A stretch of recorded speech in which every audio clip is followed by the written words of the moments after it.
आत्मा का ही लिखा हुआ है। और दूसरा भजन धर्म विकासालय के विषय में जिस भी धर्म संबंधी का लिखा हुआ है उनका शुभ हो और सबके लिए भी शुभ हो, सबका भला हो, गाने वालों का शुभ हो, साधन में आने वालों का शुभ हो। तो बहुत बहुत सम्मान के योग प्यारे धर्म साथियों, हम देव शास्त्र तीसरे खंड का पाठ कर रहे हैं। अभी तक हमने 19 अध्याय पढ़ लिए हैं। लगभग आधा हमने ये पढ़ के समझिए पूरा कर लिया है, 20वां शुरू किया है। तो मैं एक बार आपका फिर ध्यान ले जाना चाहूँगा सभी अध्यायों की ओर। और अब धीरे धीरे मुझे इनके पूर्णिमा ने जो ग्रंथ लिखा है इसका डिजाइन धीरे धीरे समझ आने लगा है कि भगवान ने किस डिजाइन में लिखा है। बहुत ही कमाल का, इतनी शानदार, इतनी भव्य क्रमबद्धता है इसमें। और इतने जटिल, इतने मुश्किल, इतने टेढ़े विषय हैं, सत्य ज्ञान से भरे हुए, वैज्ञानिक आधार लिए हुए, प्राकृतिक आधार लिए हुए, हमारे आत्मिक कल्याण का आधार लिए हुए इतने भव्य के लेख हैं। तो पहला जो अध्याय है उससे पहले 4 बातें लिखी हैं, हम कई बार पढ़ चुके हैं। वो मनुष्य के बारे में दी है कि सौभाग्यशाली कौन है, अभागा कौन है, किसी मनुष्य के लिए सबसे बड़ी उपलब्धि क्या हो सकती है।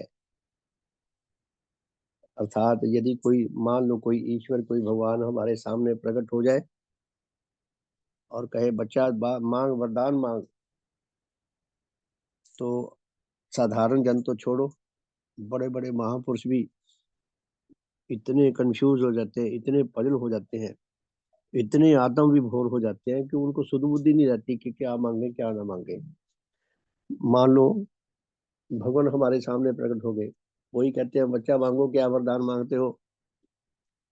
तो जो हमारे पास वरदान होना चाहिए, तो इन चारों बातों में जो अंतिम बात है उसमें भगवान ने खुद ही पहले ही दे दिया, बता दिया कि हमारे लिए सबसे बड़ी, हमारी मांग क्या होनी चाहिए, हमारे लिए सबसे बड़ी उपलब्धि क्या होनी चाहिए। तो मैं चौथी ही बार पढ़ूंगा, आप चारों बातें उसमें निहित समझे। मनुष्य तत्व के बारे में देव शास्त्र का जो पहला ही पेज है कि मनुष्य होकर किसी जन के लिए अपने आत्मा के संबंध में सत्य बोध और सत्य ज्ञान लाभ करने के योग्य होना और उसकी प्राप्ति का शुभ अवसर पाना उसका महाश्रेष्ठ अधिकार है। हमारे पास जितने भी अधिकार हैं, जितने भी उपलब्धियां हैं, जितने भी हमारे पास उपहार हैं, यदि हम सारे उपहारों को क्रमबद्ध उनकी सूची बनाए तो सबसे बड़ा अधिकार, सबसे बड़ी उपलब्धि, सबसे बड़ा उपहार हमारे लिए क्या होना चाहिए क्रमबद्धता में। तो वो ये कि हमारे अंदर अपने आत्मा के ज्ञान और बोध पाने की प्रबल आकांक्षा हो, कामना हो। इससे बड़ी कोई उपलब्धि नहीं, कोई इससे बड़ा उपहार नहीं। और दूसरा, भगवान का जो अद्वितीय ज्ञान है जो बहुत जटिल है, साधारण नहीं है। भगवान ने लिखा भी है कि जिनकी बुद्धि एंड तीक्ष्ण है, बहुत अच्छी बुद्धि रखने वाले मनुष्यों के लिए ये ज्ञान है, साधारण जनों के लिए नहीं है। और जिनका हृदय बहुत सुंदर हो उनके लिए ज्ञान है। तो क्या है हमारे लिए सबसे बड़ा उपहार या सबसे बड़ी, अगर भगवान कहें कि वरदान मांगो, हम क्या मांगे कि भगवान मुझे ऐसी बुद्धि दो कि मेरे अंदर गहरी तड़प, गहरी आकांक्षा पैदा हो अपने आत्मज्ञान के लाभ करने की, और मैं उसको समझने की योग्यता लाभ कर सकूं। पहला पक्ष ये।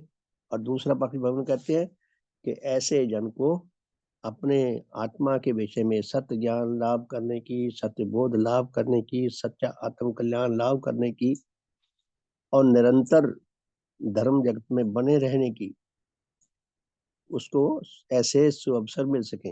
अर्थात उसको भगवान देवात्मा की शरण प्राप्त हो सके। भगवान देवात्मा ने जो प्रभा मंडल तैयार किया है, निरंतर स्थायी रूप में उस प्रभा मंडल में वास करने का उसे सौभाग्य मिल सके।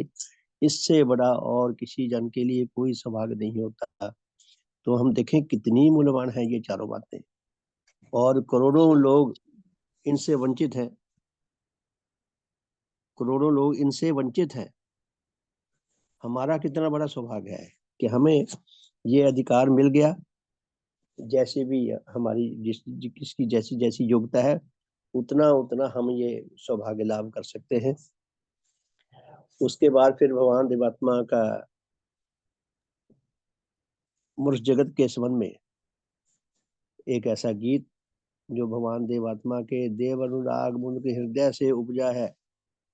साधारण भूमि में नहीं वो पैदा हुआ, भगवान के अद्वितीय देवात्मा के देव अनुराग मूलक हृदय भूमि से वो भजन पैदा हुआ है। वो क्या है? मनुष्य जगत के संबंध में देवात्मा की देव अनुराग मूलक शुभ कामनाएं। आत्म प्रकाशक देव ज्योति मम, आत्म तिमिर हर देव ज्योति मम, चारों दिग्वय पर किरण हो। भगवान ऐसी इच्छा रखते हैं, गाढ़ इच्छा रखते हैं, ऐसी कामना रखते हैं कि सब मनुष्यों का आत्मअंधकार दूर हो सके, सब मनुष्यों के पास भगवान की देव ज्योति धर्म ज्योति पहुंच सके, प्रचुर मात्रा में पहुंच सके, और सबका आत्मअंधकार दूर हो सके। सारी मानवता आत्मज्ञान की, सत्य धर्म के ज्ञान और बोध की पारंगत हो सके, एक्सपर्ट हो सके, ऐसी शुभ कामना करते हैं भगवान। खाली शुभ कामना नहीं करते, भगवान ऐसी अद्वितीय योग्यता रखते हैं हमें ऐसे योग बनाने की। वो हमें योग बनाना भी चाहते हैं। तो कितना सुंदर ये संदेश है। ऐसी शुभ कामना किसी और ने किसी के लिए की है? हम मनुष्य जगत का सारा इतिहास खोज लें, ऐसी शुभ कामना देवात्मा की अतिरिक्त किसी के हृदय से निकली हो तो बता दे। बड़े जन, ऋषि मुनि, महात्मा और कोई भी आशीर्वाद देगा तो सुखी रहो, सुखी रहो, बस ये कहेंगे सुखी रहो, आपको सफलता मिले, सुखी रहो। अच्छा, यदि कोई कह भी दे आपका शुभ हो भला हो, हमारा भी अभ्यास बन गया ये शब्द बोलने का, आपका शुभ हो आपका भला हो, तो उनको पता नहीं हम क्या बोल रहे हैं।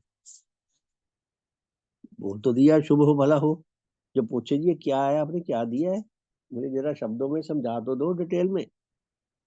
तो भगवान हमें यही तो सिखाना चाहते हैं। हमारी आत्मा में, हमारे जैसे शरीर के अंदर ब्लड होता है ना, शरीर के जानवर प्राण, हमारी आत्मा में भगवान देवात्मा शुभ अनुराग और सत्य अनुराग आत्मा के ब्लड के रूप में भर लेना चाहते हैं। कितना हमारा भला चाहते हैं, कितना भव्य संदेश है। ऐसी शुभ कामना देव हृदय से ही निकल सकती थी, और किसी हृदय से निकल ही नहीं सकती थी, क्योंकि और किसी आत्मा का ऐसा स्तर ही नहीं था, और किसी आत्मा में वो योग्यता ही नहीं थी जो ऐसी शुभ कामना कर सकते। भगवान मात्र शुभ कामना नहीं करते, भगवान बड़ी प्रबल तड़प रखते हैं हमारा भला करने की। तो बहुत भव्य संदेश है इसमें भी। उसके बाद फिर ही आ जाते हैं सूची पत्र, देवशास्त्र के तीसरे खंड का सूची पत्र। मनुष्य तत्व के, मनुष्य के संबंध में जो सार ज्ञान है, जो सर्वोत्तम, जो उच्चतम ज्ञान है मनुष्य के अस्तित्व के विषय में। मनुष्य अस्तित्व में तीन विषय आ जाते हैं कि मनुष्य क्या है, मनुष्य की परिभाषा क्या है। मनुष्य के साथ दो, मुख्य रूप से दो विषय जुड़े हुए हैं। एक तो उसका स्थूल शरीर और एक आत्मा, जीवनी शक्ति। तो मनुष्य की आत्मा क्या है, उसका, उसकी परिभाषा, उसका ज्ञान। और फिर मनुष्य का शरीर क्या है, इन तीनों का आपस में संबंध क्या है, ऐसा भव्य ज्ञान। तो पहले ही अध्याय में पूज्य भगवान ने क्या फरमाया है कि मनुष्य की अपने अस्तित्व के संबंध में महाशोचनीय अबोधता। देवात्मा को छोड़कर शेष सभी मनुष्य, ऐसा नहीं कि कोई कोई है जो बचा हुआ है मनुष्य की दुर्बलताओं से, सारे मनुष्य, देवात्मा अकेले एक तरफ है, शेष सारी मानवता दूसरी तरफ है। कि मनुष्य की अपने अस्तित्व के संबंध में महाशोचनीय अवस्था है। किसी मनुष्य को ले लें, बड़े से बड़े वैज्ञानिक को ले लें, बड़े से बड़े डॉक्टर को ले लें, इंजीनियर को ले लें, किसी शिक्षाविद को ले लें, बड़े से बड़े दार्शनिक को ले लें, बड़े से बड़े राजा महाराजाओं को ले लें, बड़े से बड़े साधु महात्माओं को ले लें, किसी को ले लें, सब गहरे आत्मंधकार में बुरी तरह ग्रस्त है। यूं समझो जैसे कोड़ियों के आश्रम में जाओ, सारे कोड़ी मिलते हैं कि धर्म की दृष्टि से, धर्म की दृष्टि से अब सब कोड़ी है। ऐसी भयानक अवस्था है, कितनी दुखदाई अवस्था है हमारी। ये भगवान से पहले और किसी को ना तो दिखाई दिया, ना किसी ने बताया। बताया तो ये बताया कि हम ईश्वर की संतान हैं, हम ईश्वर जैसे ही हैं, ईश्वर के ईश्वर ही हैं हम। अहम ब्रह्मास्मि, हमारे अहंकार को और बढ़ा दिया। पहले ही इधर कहते ना, एक तो करेला ऊपर से नीम चढ़ा। करेला कड़वा होता है, अगर उसके ऊपर नीम नीम का कोट चढ़ा दिया जाए, नीम की पॉलिश कर दी जाए, तो और कड़वापन नीम का भी चढ़ जाएगा।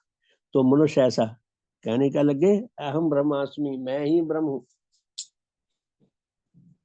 वो बचपन में रामलीला देखी है आपने? रामलीला में रावण का डायलॉग आता था, वो कहते थे मैं ब्रह्म ज्ञानी हूँ, मुझे कोई पाप नहीं लगता, मैं पाप से ऊपर हूँ। काल को तो मैंने अपने, जो मेरा वेदी है, मेरी कुर्सी है, उसके पाए से बांध रखा है।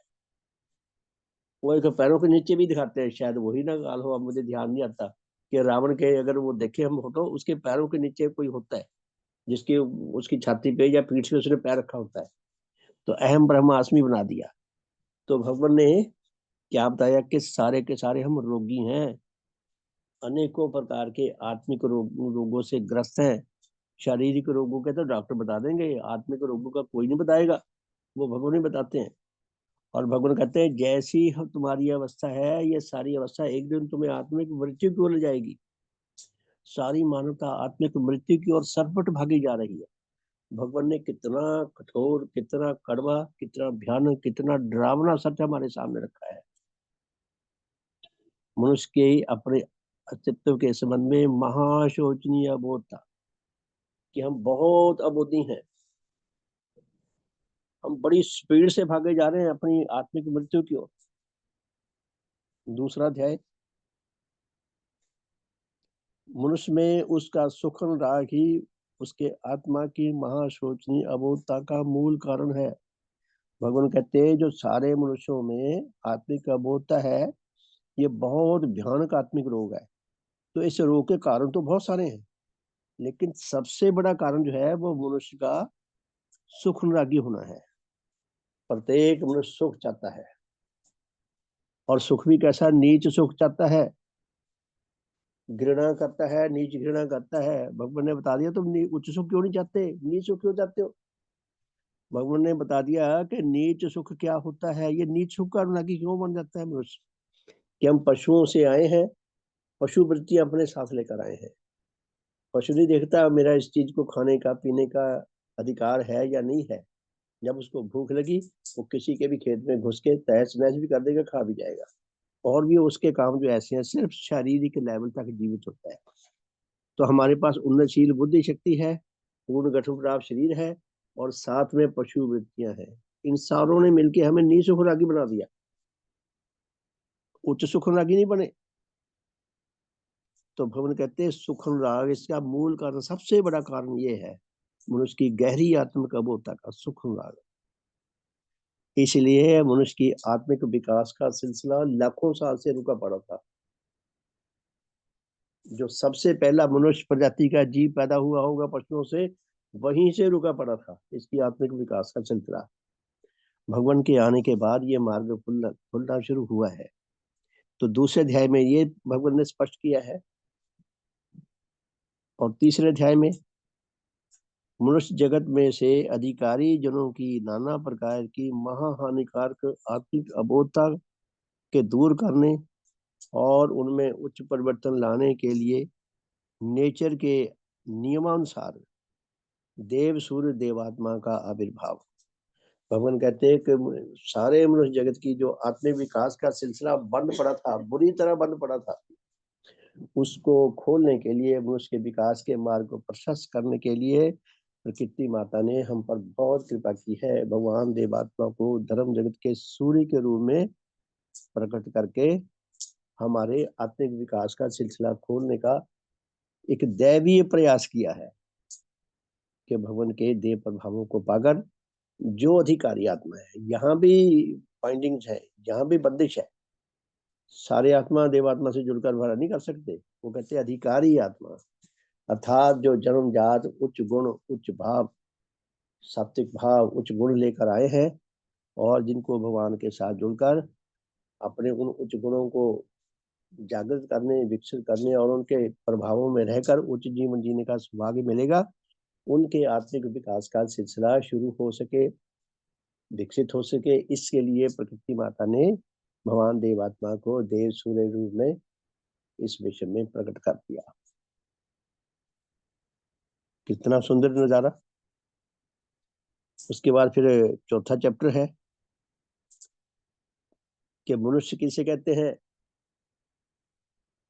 मनुष्य की जो आत्मा है, आत्मा की क्या परिभाषा है, मनुष्य के शरीर की क्या परिभाषा है, तीनों की अलग अलग परिभाषा। जब ये आपस में इनका मेल हो जाता है, उस मेल से जो अस्तित्व हमारे सामने आता है उसे हम मनुष्य कहते हैं। तो तीनों की अलग अलग परिभाषा देकर बताया गया है कि मनुष्य क्या है। उसके बाद फिर आ जाता है पांचवा अध्याय। चौथे अध्याय में ये लिखा होगा, मैं भूल भी जाता हूँ कि मनुष्य की आत्मा जो है शरीर को अपने जीवित रहने के लिए, निवास करने के लिए शरीर घड़ती है माता के गर्भ में। तो पांचवें अध्याय में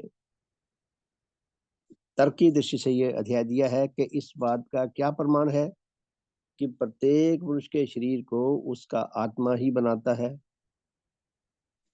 मनुष्य तो उन्नतशील बुद्धि शक्ति रखता है, ये तर्क के बिना तो आगे चलता नहीं। और हमारा अधिकार भी है, कर्तव्य भी है, हमारा अधिकार भी है कि हम अच्छी तरह समझ लें, अपना भ्रम मिटा लें पूरी तरह आगे कदम उठाने से पहले। तो इसमें इसकी इसका क्या मतलब प्रमाण है, ये कैसे हमें विश्वास हो कि प्रत्येक शरीर को उस जीव की आत्मा बनाती है ताकि उसमें रह सके। इसके बारे में पांचवें अध्याय में बहुत तर्कपूर्ण विधि से इस विषय को आगे बढ़ाया है। आप देखिए कि भगवान ने ये जो अध्याय लिखा है, पांचवा अध्याय को भी अगर हम अकेले की ओर ध्यान दें तो पूर्ण भगवान के समय में जीव विज्ञान का, बायोलॉजी का जितना विकास हो चुका था, आज तो उससे कहीं ज्यादा विकास हो गया। उस समय भी जितना विकास हुआ था, मतलब थोड़ा सा ही ज्ञान था बायोलॉजी का, उसके ज्ञान के आधार पर पूर्ण भगवान ने कितनी स्टडी की होगी, कैसे कैसे प्रयास किए होंगे। तो उसके आधार पर पूर्ण भगवान ने कि आत्मा जो है शरीर को कैसे बनाती है, उसका उन्होंने उसके अंदर डिटेल दी। उस टाइम के पिछड़े हुए ज्ञान के आधार पर भी भगवान ने बहुत सुंदर तरीके से इसकी हमें डिटेल बताई है।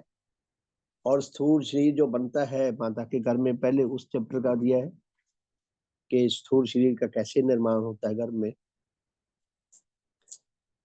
नहीं तो हम तो यही समझते थे, यही सुनते आए थे कि ईश्वर ने दुनिया बनाई है, ईश्वर ने ही हमें जन्म दिया है, हम सब ईश्वर की संतान है।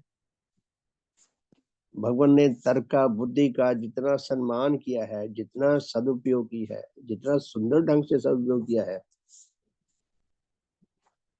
ये बहुत भव्य है। उसके बाद फिर छठा चैप्टर हमने पढ़ा, आत्मा के संबंध में नाना प्रकार की मिथ्याओं का प्रचार।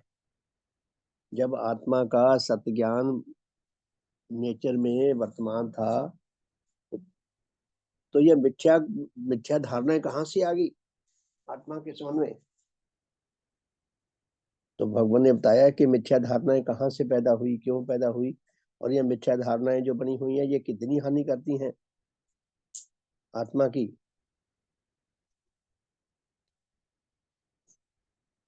और आठवें चैप्टर में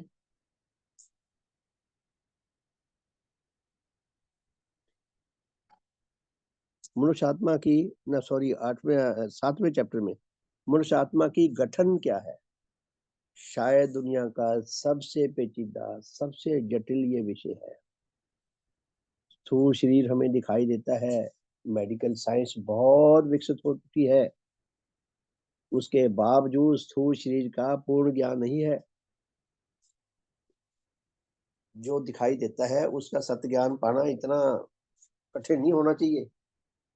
आत्मा तो दिखाई नहीं देती, भगवान ने तो ऐसा चमत्कार कर दिया कि भाई कमाल है। जो दिखाई नहीं देती उसका भगवान देवात्मा ने सत्य ज्ञान खोज दिया, ग्रंथों में लिख दिया। जबकि अभी भी वैज्ञानिक गारंटी से नहीं कह सकते कि स्थूल शरीर का पूर्ण ज्ञान है हमारे पास। अभी भी बहुत कुछ खोजा जाना बाकी है। आत्मा की गठन दी। फिर 8वां अध्याय हमने पढ़ा, मनुष्य आत्मा में ज्ञान उत्पादक नाना प्रकार की मानसिक शक्तियां, आत्मा के अंगों की भगवान ने बात की कि ऐसी ऐसी मानसिक शक्तियां हमारी आत्मा में आई, बौद्धिक शक्तियां, जिनके माध्यम से हमें ज्ञान मिलता है, सत्य ज्ञान मिलता है।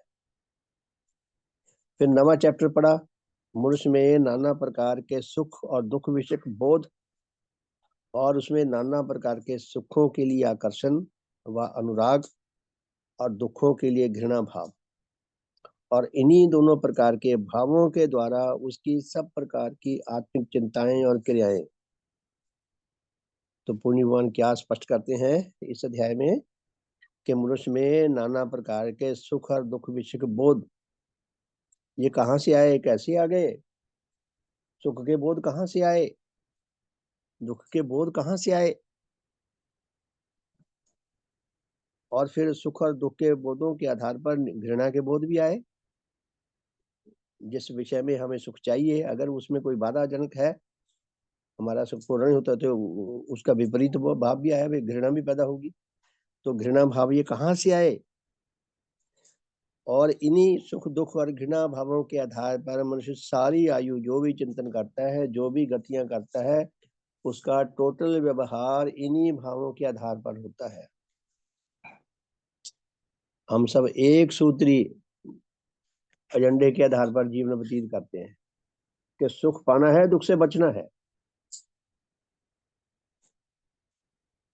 10वां अध्याय, सुख और दुख के ही आधार पर मनुष्य जगत में धर्म के नाम से भी आत्मा के संबंध में वह सब पूर्णता मिथ्या तथा महाहानिकारक नाना प्रकार की शिक्षाएं प्रचलित की गई थीं, जिनके दूर करने के निमित्त देवात्मा का आविर्भाव हुआ। मनु फरमाते हैं क्योंकि सभी मनुष्यों का एक सूत्री प्रोग्राम है कि अधिक से अधिक सुख पाना और दुखों से बचना। इसलिए मनुष्य ने जो मत बनाए, जो मजहब बनाए, जो धर्म बनाए, उन धर्मों का भी एक सूत्री प्रोग्राम यही बनाया है। धर्मों की आत्मा भी ये बनाई कि प्रत्येक धर्म हमें सुख का लालच देता है, दुख से भय दिखाता है। वो मात्र लालच देता है और भय दिखाता है, ना तो असली सुख देता है, ना हमें भय से, डर से, हमें हानि से बचाता है। वो मात्र लालच देता है। तो भगवान कहते हैं इस मिथ्यापन को हटाने के लिए नेचर ने देवात्मा को अपना अद्वितीय प्रतिनिधि बनाकर, वो रामायण में आता है ना, जैसे अंगद गया था रावण के पास, पहले हनुमान जी गए, फिर अंगद गया, प्रतिनिधि बनकर गए। भगवान देवात्मा अद्वितीय प्रतिनिधि हैं विकास क्रम के, नेचर के। वो उनका प्रतिनिधि बनकर आए ताकि मनुष्य के विकास में जो मूल समस्या फंसी हुई है उसका सत्य ज्ञान देकर उसको हटाया जाए। तो सुख और दुख के आधार पर जो हमारा जीवन नौका फंसी हुई है पानी में, या हमारे जीवन की गाड़ी कहीं गलियों में भीड़ में फंसी खड़ी है, तो वो रुकावटें दूर करने के लिए, ताकि हमारी जीवन गाड़ी आगे चल सके, नेचर ने, प्रकृति माता ने भगवान देवात्मा को मनुष्य की सारी दुर्बलताओं से शुद्ध पवित्र बनाकर, सारी दुर्बलताओं से एकदम विपरीत बनाकर इस धरा पर भेजा।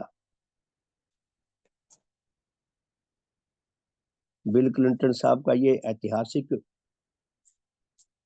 वाक्य बहुत प्रेरणा देता है।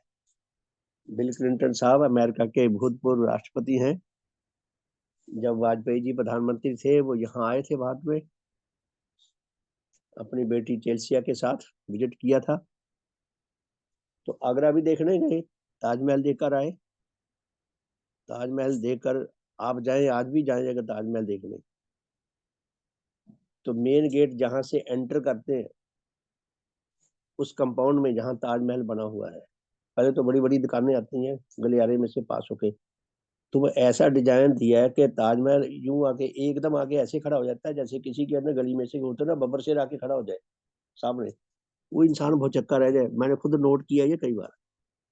तो ताजमहल देखकर ना आंखें ना चुंधिया जाती हैं, और आंखों में ना जैसे ना पानी तैर रहा हो, ऐसा लगे जैसे ताजमहल हिल रहा है।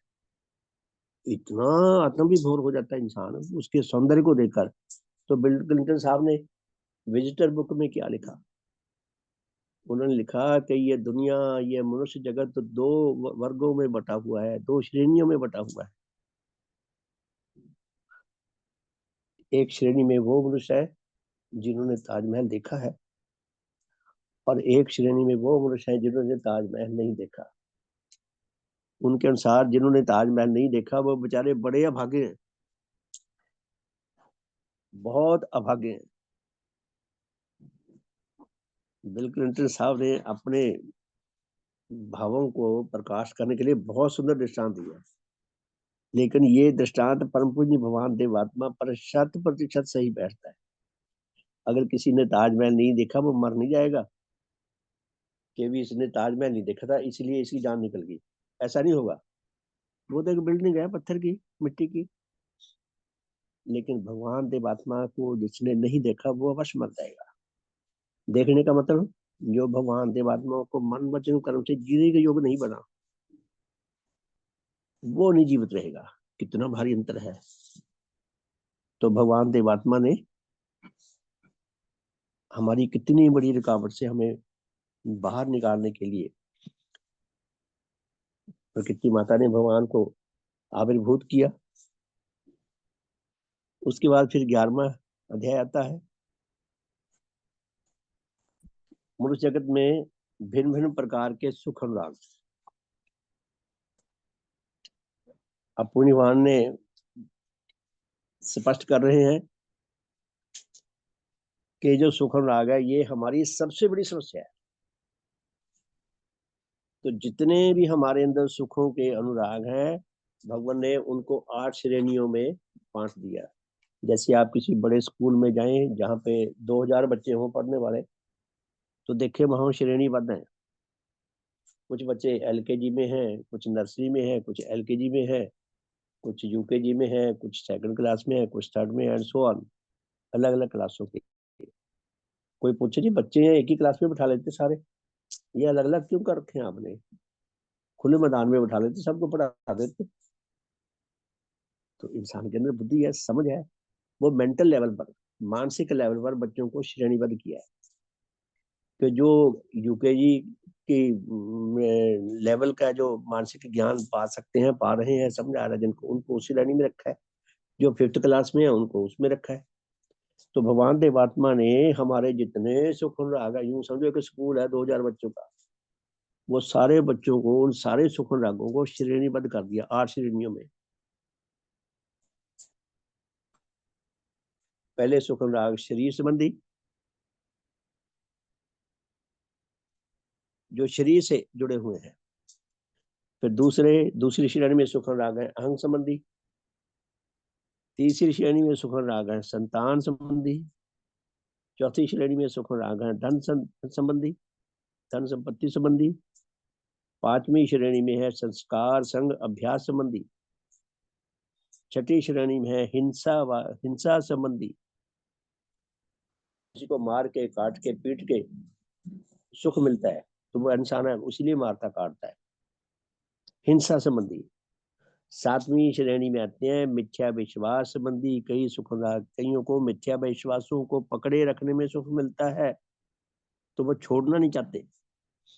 8वीं श्रेणी में है उच्च व सात्विक भाव संबंधी सुख अनुराग। अभी हमने यह अध्याय पूरा कर रहे हैं। सारे हमने 8 श्रेणियों के सुख राग पढ़ लिए। उसके बाद फिर अगला चैप्टर आया 19वां चैप्टर, जो हमने कल ही परसों ही खत्म किया था।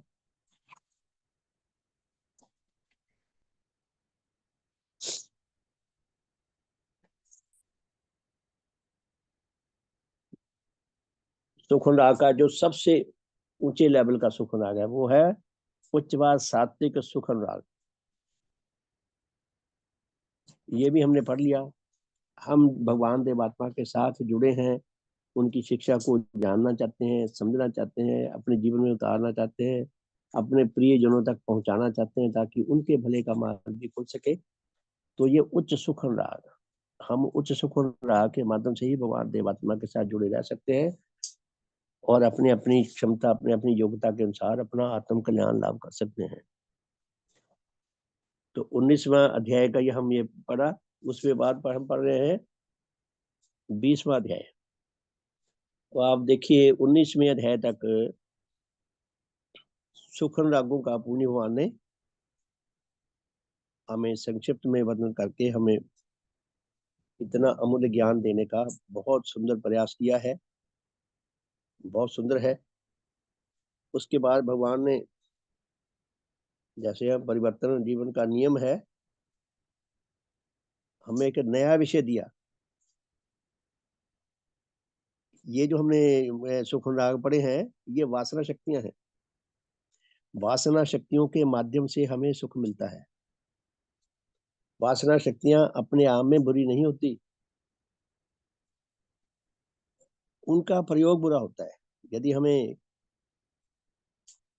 किसी औजार को, किसी उपकरण का प्रयोग करना नहीं आता तो हम उससे पूरा लाभ नहीं उठा सकते, बल्कि हानि उठा लेते हैं। तो वासना शक्तियों के माध्यम से हमें सुख और दुख का बोध होता है, तो वो उनसे सुख मिलता है। ये 8 प्रकार के श्रेणियों में भगवान ने बताया। अब ये 20वां अध्याय उससे अलग है। भगवान कहते हैं कि मनुष्य आत्मा की गठन में कई नीच घृणा भाव है जिनके कारण भी उसे सुख मिलता है। जो आपने कल परसों शुरू किया था 20वां अध्याय, ये सुख रागों से एक अलग प्रजाति की चीज आ गई कि ये नीच राग, ये जो है ये आत्मा की बीमारी, आत्मा का रोग है। कुछ रोग हमारे अंदर पड़े रहे ना, उनसे भी हमें सुख मिलता है। वो रोग नहीं है वासना शक्तियां, उनके द्वारा हमें सुख और दुख का बोध होता है। वासना शक्तियों का यदि हमें सही सदुपयोग करना आ जाए, यदि हम उनका सही सदुपयोग करें तो उससे हम बहुत लाभ भी उठाते हैं और कितनी ही हानि से भी बचते हैं। लेकिन ये जो नई नई बात की है, ये नीच घृणा भाव, ये आत्मिक बीमारियां हैं। कई बीमारियां ऐसी हैं जो हमें सुख देती हैं। तो ये हम पढ़ रहे थे, तो भगवान ने इसमें बताया है अध्याय में। मैं दोबारा इसको शुरू कर रहा हूँ। प्रश्न क्या था? प्रश्न है कि मनुष्य के आत्मा में किन किन कारणों से इन नीच घृणाओं की उत्पत्ति होती है। ये नीच घृणाएं जिनके माध्यम से हम सुख लेते हैं, वो नीच घृणाएं जो है भगवान ने बताया कि 4 प्रकार के हैं। यथा किसी से अपने किसी वांछित सुख की तृप्ति के ना पाने पर, यदि हम किसी से कुछ सुख चाहते हैं, किसी के माध्यम से सुख चाहते हैं, यदि हमें वो सुख ना मिले या वो उसमें बाधा बने किसी भी विधि से, तो हमें उसको घृणा करके सुख मिलता है।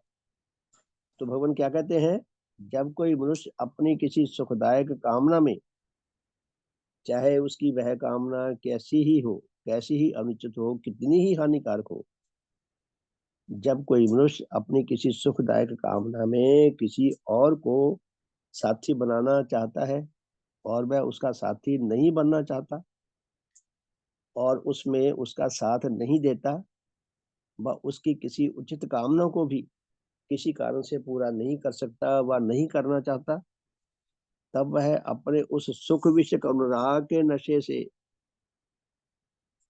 तब वह तब वह अपने उस सुख विषयक अनुराग के नशे से नहीं, ये नहीं, शायद मुझे लगता है भी ये मिसप्रिंट हुआ है। तब वह अपने उस सुख विषय के अनुराग के नशे से पागल होकर और अपने हित से अबुद्धि होने के कारण उसके ऐसा करने से अपने हृदय में जो आघात और दुख पाता है, उससे वह अपने ऐसे दुखदाता के प्रति अपने भीतर नीच घृणा अनुभव करता है। यानी कि मनुष्य नीच घृणा करके उसको सुख मिलता है, वो सुख पाता है। इससे भी जिससे वो सुख पाना चाहता है वो साथ नहीं देता, तो उसको नीच घृणा करता है, नीच घृणा में सुख मिलता है। फिर जगह जगह दूसरों को भी बताता फिरता है, दूसरों से निंदा सुनना चाहता है, इसी से तृप्ति लाभ करता है। नीच घृणा से सुख लाभ करता है। दूसरे प्रकार का, अपने व किसी अन्य जन व समूह के साथ किसी नीच अनुराग के बंधन से बंधे होने पर, जब मनुष्य अपने साथ किसी नीच अनुराग से बंधा होता है, अपने परिवार के साथ नीच अनुराग से बंधा होता है, अपनी समाज के साथ नीच अनुराग से बंधा होता है, अपने देश के साथ देशवासियों के साथ नीच अनुराग से बंधा होता है, जिस किसी से भी बंधा होता है, तब वह स्वभावतः अपना और उनका पक्षपाती बन जाता है। जिसके साथ नीच अनुराग से मनुष्य बना होता है, उसका स्वभाव से ही उसका पक्षपाती बन जाता है। ऐसी दशा में यदि कोई जन उसके व उनमें से किसी के किसी सत्य दोष व अपराध व पाप व किसी की नीचता व हीनता को प्रकट करे, तो ऐसे मनुष्य के जो अपने सुख अनुराग के साथ जिन जिन से बना हुआ है, कोई उनकी निंदा करे, कोई उनके सच्चा आरोप लगाए, झूठा आरोप भी लगाए चाहे, तो वह क्या अपने अहंग अनुराग के कारण, एक तो अहंग बड़ा होता है उसके कारण, और दूसरा अपने उस व्यक्ति के साथ या उस समूह के साथ जिससे नीच अनुराग से बंधा हुआ है, उसके कारण आरोप लगाने वाले को, निंदा करने वाले को उनसे आघात पाता है और उनको नीच घृणा करता है। तीसरे प्रकार का अहंग अनुराग के बढ़ जाने से, जब मनुष्य का अहंग अनुराग बढ़ जाता है,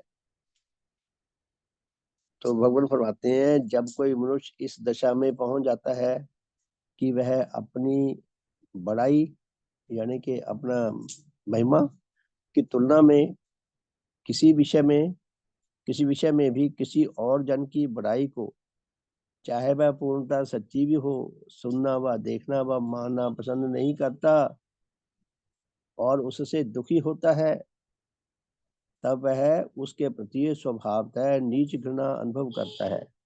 भगवान कहते हैं जब किसी का अहंग अनुराग जरूरत से ज्यादा बढ़ जाए,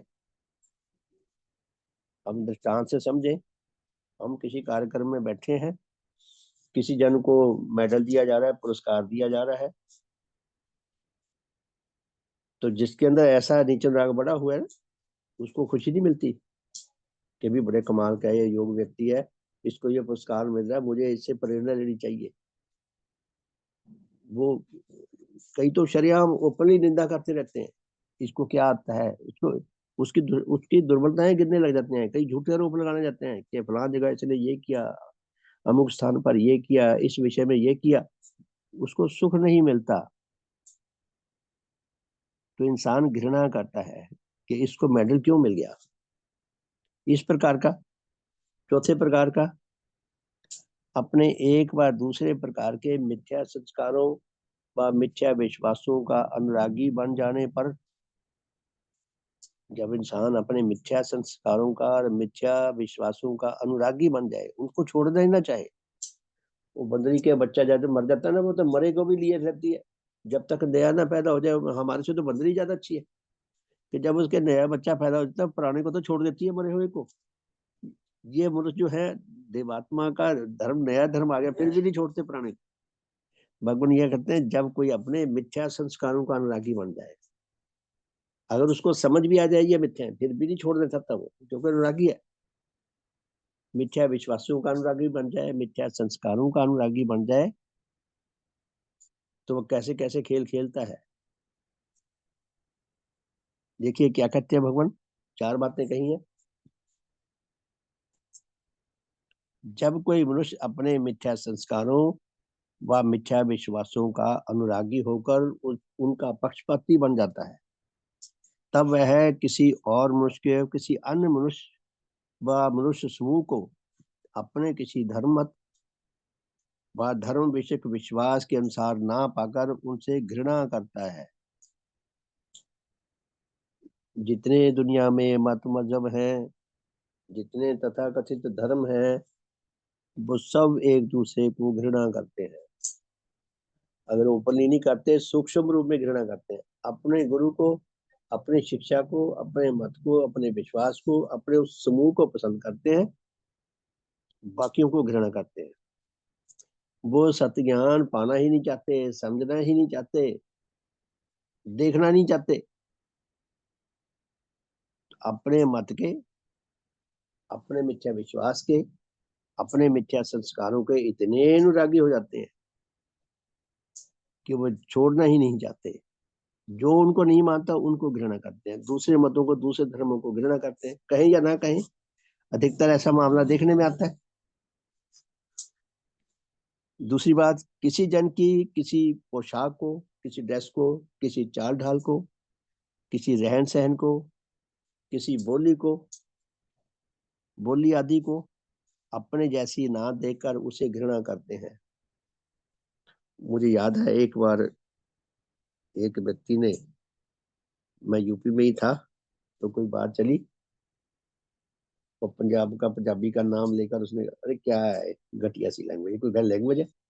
लैंग्वेज घटिया नहीं होती प्यारे धर्मसंबंधियों। मेरे पास पंजाबी के इतने शानदार, इतने भव्य गीत हैं, हिंदी के मेरे पास इतने शानदार भव्य गीत हैं, उर्दू के इतने शानदार भव्य गीत हैं।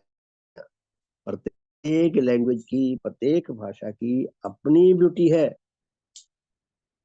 अलग अलग प्रकार की ब्यूटी या सुंदरता है, और प्रत्येक भाषा में रिच लिटरेचर है। वो हम देखते नहीं, हमें पता नहीं, इसलिए हम अपनी एक इमेज बना लेते हैं कि ये बातें फालतू सी हैं ये। तो खराब लोग जो उसका स्टैंडर्ड भी गिराते हैं अपने उससे, बातचीत से, अपने व्यवहार से। ये भी बात सच है।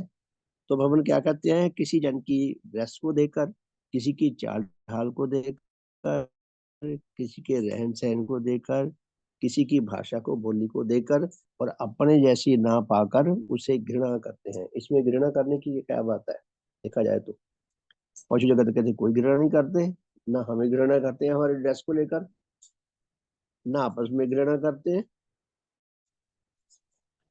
तीसरी बात, किसी जन को अपनी अपेक्षा किसी विषय में हीन देखकर घृणा करते हैं। किसी को कम ज्ञान है किसी विषय में, अपने आप को बहुत पाटे खान समझने लग जाते हैं। अरे हमारा सौभाग्य है, हमें ज्ञान मिल गया, उनकी कृपा से ज्ञान मिला, उनको धन्यवाद दो, ज्ञान मिला है तो हमारे ऊपर जिम्मेदारी ज्यादा आ गई।